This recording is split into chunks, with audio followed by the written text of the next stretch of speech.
Hey guys, Demo Dash Impact back at it again with another carrier video. And today we're going to be featuring the Zui-Who. Well, first off, thanks for 150 subscribers on my YouTube. It means a lot to me. Thank you for the support. It means you guys want to see more carrier guides and how to avoid and counter carriers. And today we're going to be coming back with the Zui-Who. Unfortunately, this has been requested by a lot of my friends and my subscribers, and it's just a very mid carrier. So let's focus on this gameplay. This is the damage record, by the way. So we will be showcasing some great gameplay and some tips and tricks on how to Zui-Who and just how to carrier in general. Going in first, since there's a destroyer and a carrier, I want to get rid of the destroyer. Why? Because there are two sources of spawning in this game, one from the carrier and one from the Benson. With these stealthy planes coming in from Zui-Who at 6-3, we can just sail up the middle, they don't know anything about my planes, and we find the Benson early. We're going to go for an early strike, which forces him to go forward instead of dodging left or right, which means maybe the Benson crawls into range of my battleship's main guns, and maybe they get some focus fire. Unfortunately, that torpedo is null and did not arm, so we go for a second strike, forcing him broadside to teammates. Hopefully they get a shot off. I know we're going straight into the video, but I'd rather have my videos be a little shorter than longer. Going for a strike here. I know he's going to turn out, try to level out with these torpedoes, and we end up hitting the man with 4.6k damage right off rip.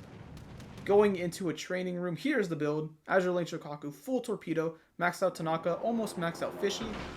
And with this footage, you can see that a Dallas, eating two Zui-Who torps, loses most of its HP, bringing it to below, I think, 40%.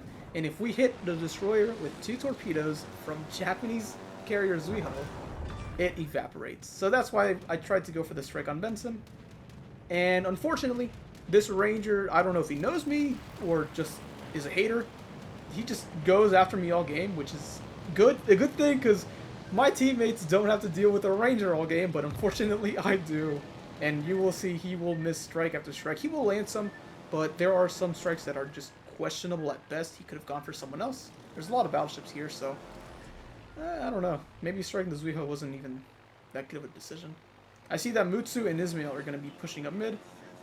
But since the Benson is spotting my stealthy planes, I know he's out of the smoke. Unfortunately, the Miyoko comes into my plane's detection, which is 6-3, and the Benson goes into smoke, which means he's no longer spotting my planes and the Miyoko is. So we switch targets. Running out of time there, and I probably should have used an engine cooling charge, but the Miyoko is forced to stop. Maybe he clips one of these. We'll have to see. Miyoko, of course, being a tier 6 cruiser, which has improved HP over a tier 5 and anti-air. We do land a flood, and he does end up damage conning here, so we're going to focus on a second strike immediately. Maybe get a perma flood, maybe perma engine, who knows. Two in-caps there, so that means perma engine and perma, I think, rudder there? And we have to switch to the bombers, which, by the way, this is where Zui-Who starts to fall apart. Zui-Who's main gimmick, not just the stealthy planes, is the improved bomb HP and the bomb damage over Zui-Who. I mean, not Zui-Who, Ryujo.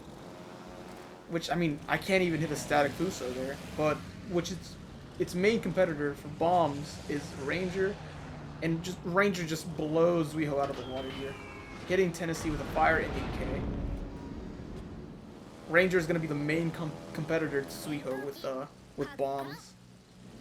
Fire chance 55%, which is actually quite low for a carrier at base. I think Ranger tops out at 60, but Ranger has better bombs, better maneuverability, and better alpha.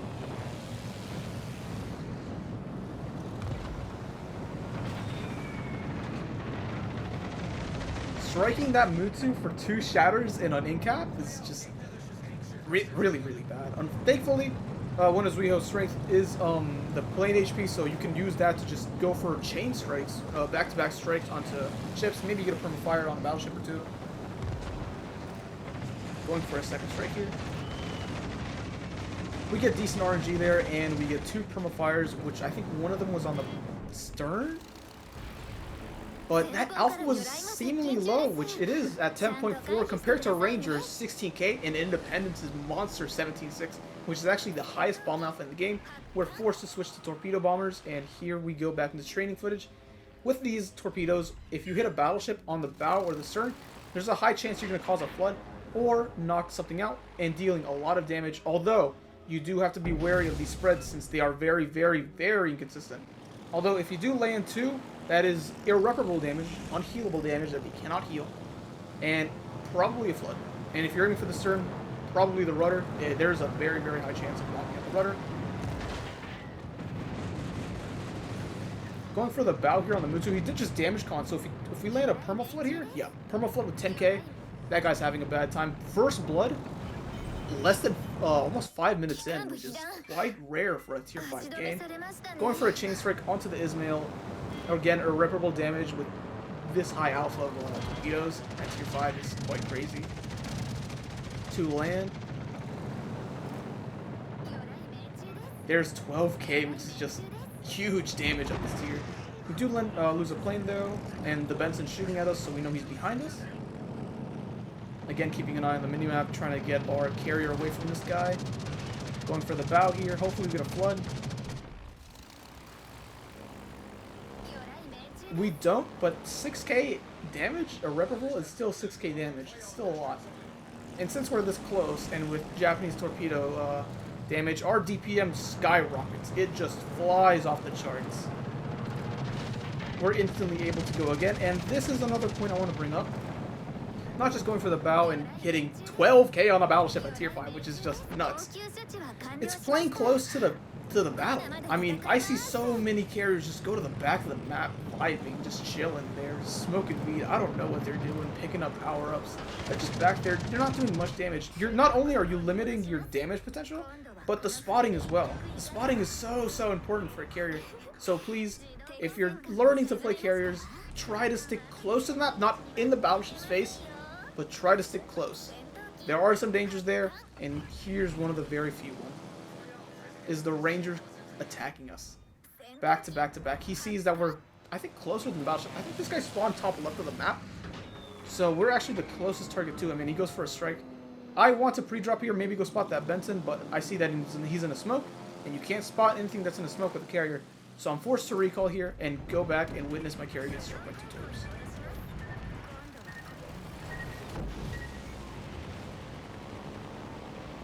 Yeah, I think it was an engine knock and a rudder knock, but our damage con's almost back up. So that isn't too big of a deal breaker, and we have line of sight blocked from everybody else, so we just have to take that in peace. And one thing is, if destroyers have their anti-air on and they're firing, it is actually quite easy to track them. Since this guy is firing all 5 guns, I know this guy's broadside to me, so all I have to do is try my best to line it up from where the gunfire is coming from. And boom, there's a torpedo hit, and the cap got reset. I can probably leave that Benson alone now that Mackinson has sonar, and he's pushing in. Hopefully he'll turn it on. But I can't spot anything in the smoke screen, so it's probably better to just go for this Miyoko. And when I'm striking this Miyoko, he's reversing. So I'm paying attention to the waves coming off of the stern, and not the funnel. Because sometimes with the funnel, the smoke won't dissipate correctly, and you will be thrown off if someone's going backwards. So it's probably better to just look at the waves coming off of the stern, and the Rangers coming back. So we're forced to defend.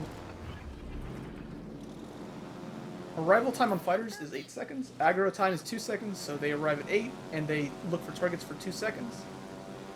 And then they'll engage. Getting us 3 kills here, but that's not enough to start the strike. Again, with these bombers, they are very, very, very slow. I mean, these make Ranger bombs look quick, and that's not a good thing. Trying to set a fire into New Mexico, though. Hopefully our fire chance, which is above 55%, by the way, gives us a fire with 2 bombs. And no. Yeah, this thing, it's not the best starting fires, to tell you that. And it's supposed to be a bomber, a dive bomber focused Japanese carrier. With the words there, move with your team. I see my team is moving north, so I try to rendezvous there with them in mid. You see this big island right here in the middle. I try to hide behind that since everyone on the left side shouldn't be able to get line of sight. Unfortunately, I believe the Ranger is going to strike me again.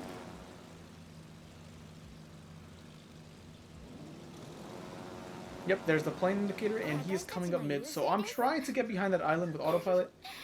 I wouldn't focus too much on the autopilot. It is very, very, very inconsistent at times. So if you have to move your carrier manually off of a rock or an island, do that. The autopilot is just confuses itself. The bot is just really, really bad at moving off of islands.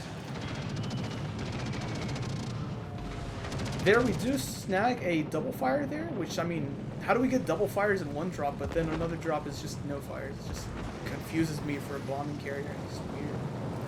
Unfortunately, New Mexico will get a volley off, I think, with the spotting help from the Ranger. I tried to delay the bombs here with the American damage con lasting 20 seconds. I don't think I delayed it enough, so I won't blame the fire chance here. I'll blame myself. I think damage con was still active. Ranger's coming in for another strike. But since we're moving with our team, we're moving behind an island, he misses. Pinging right onto the island, not onto New Mexico, but not going straight from New Mexico. During our attack, we will cancel that route, so we move just forward, but not too much to get struck by New Mexico. Going for the New Mexico's bow here, trying to get a perma flood. The damage con might be at like a 30-second interval, 20-second interval, but it's something, because the Americans have a great torpedo bulge, so you really, really want to aim for that bow. And their anti-air is phenomenal, too. We don't get a flood here. And we see that the Florida, and I believe that was a Mackinson, is starting to get on our broadside here. So we want to end this attack quickly, so we're engine boosting right onto him. Doesn't matter if you go for the bow here, we just need to get back. And here is a play that I make that not a lot of people see. I look immediately to the left and see that line of sight is not blocked with that Florida and Mackinson, so I bring my autopilot forward and deny line of sight. They can't fire at me. The only person that can hit me at the moment is the Ranger, and he's failed continuously to hit me consistently. Going back, trying to cycle these bombs. Again, Zui-Who's gimmick is the bombs, the bomb alpha, and the slightly higher fire chance.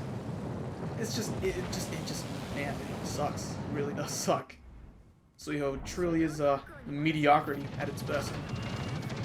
Two bombs here. They seem to be aiming at the turret. Yep, so one of them pins the turret. We do get a fire, but since it took us so long to get a permafire, he instantly damage cons it.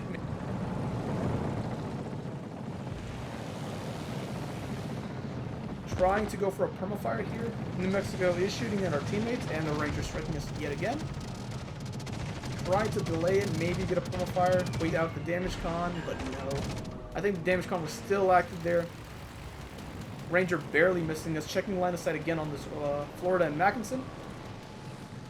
Going for the bow here on New Mexico. And this is where I see that he's low enough to the point where I think one torpedo strike would kill him. So what do I do here? Because this carrier and a lot of carriers at this tier have such low DPM, you can use a tactic called chain striking. What is chain striking? Chain striking is going from one target to another in rapid succession, just spamming the torps. Doesn't really, you don't have to put too much thought into it.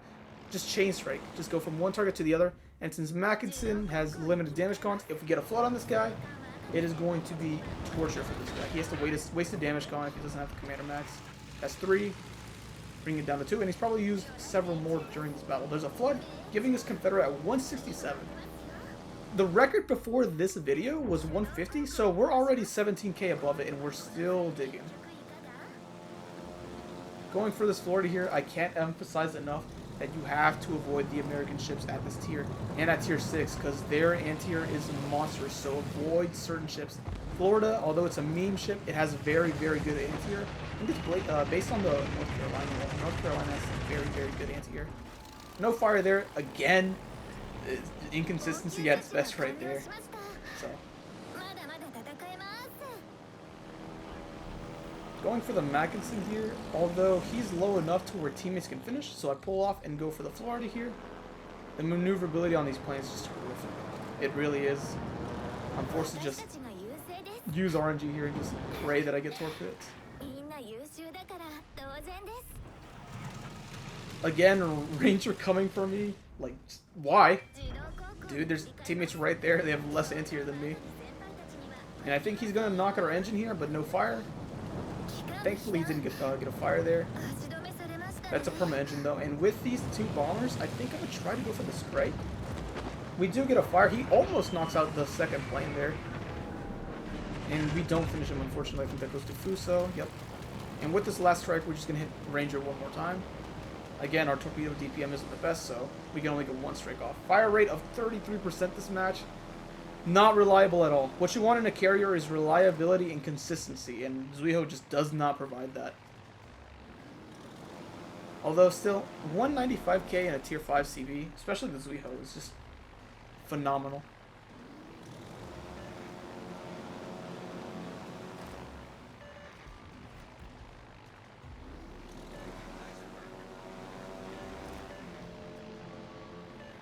I see that this our team is going more north, so I also go north, try to deny these Rangers pathing, and I drop fighters here again. In total, for from arrival to dogfighting, fighters take 10 seconds. And after that 10-second mark, they will engage. Boom, there goes 3. Teammates don't have to deal with as big of a headache as I did. And we're going to go for our final strike on Ranger. Unfortunately, teammates don't have range to kill this guy. This guy's been such a freaky weirdo this match. Dropping the torps, and we're going to end up with 195,000 damage in a tier 5 CV.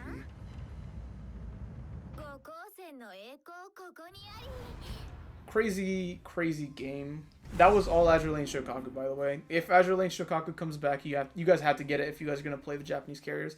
It is a game changer. 3.8k base. But man, this thing is mediocre as hell. It is just, it's not good. I think, in my personal opinion, it is the worst CV at tier 5. And there's 3 major points that I'd like to point out here. One would be the bomb DPM, the torpedo DPM, and the RNG nightmare that you guys just saw. 33% fire chance is just bad. And Ryujo's just playing out better. It's better and it's free. And here are some screenshots. Feel free to pause if you want to check them out.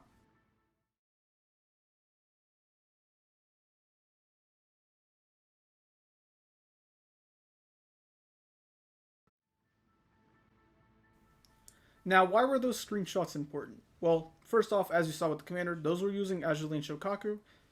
Ryujo has the exact same Torpedo Alpha, but has much, much more DPM than the Zui-Who. Not only is it free, but it prints more damage and quite possibly more utility than the Zui-Who. Zui-Who's strength is the plane HP, and the torpedo and bomb detectability.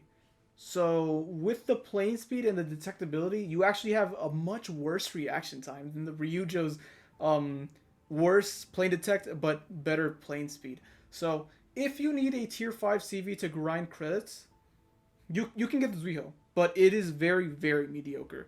Ryujo is just better. It just teaches you to play Hakuryu much better than the Zui-Who, and because Shokaku doesn't really play like the tier 5s at all.